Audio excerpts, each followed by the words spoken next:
Kita tak akan ke mana jika tidak ada ilmu. Kaya macam mana pun kita mewarisi harta kita, tetapi tidak tahu mengurus dan tak pandai mentadbir, kita akan jatuh.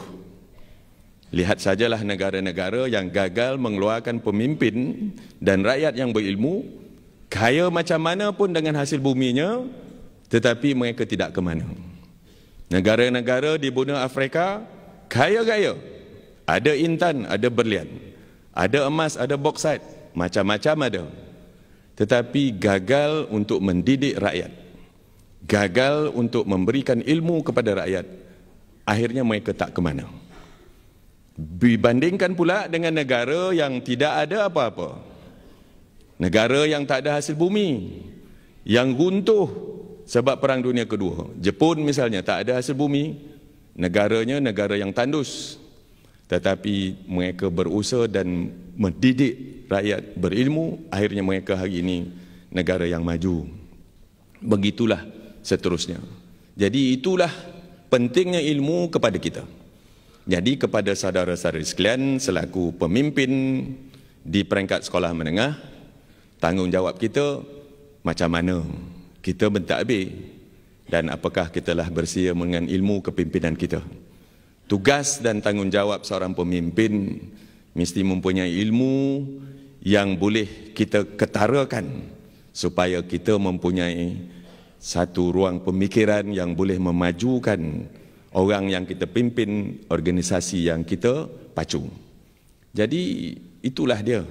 Sebagai seorang pengetua, bukan saja tahu ilmu apa yang nak diajar, tetapi ilmu memimpin.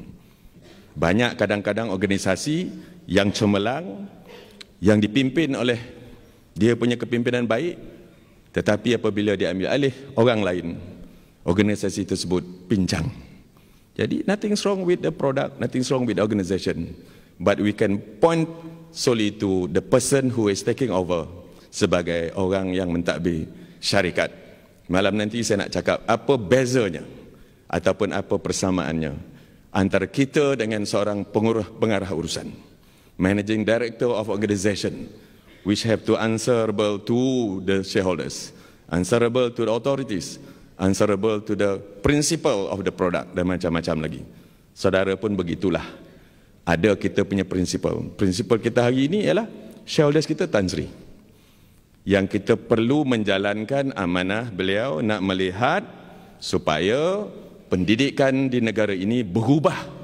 Supaya kita tidak lagi duduk dalam satu kepompong lama agar kita dapat menjurus kita punya arena pendidikan ini supaya dapat kita bersaing di peringkat antarabangsa. Tadi Halani kata kita mesti bersiap sedia.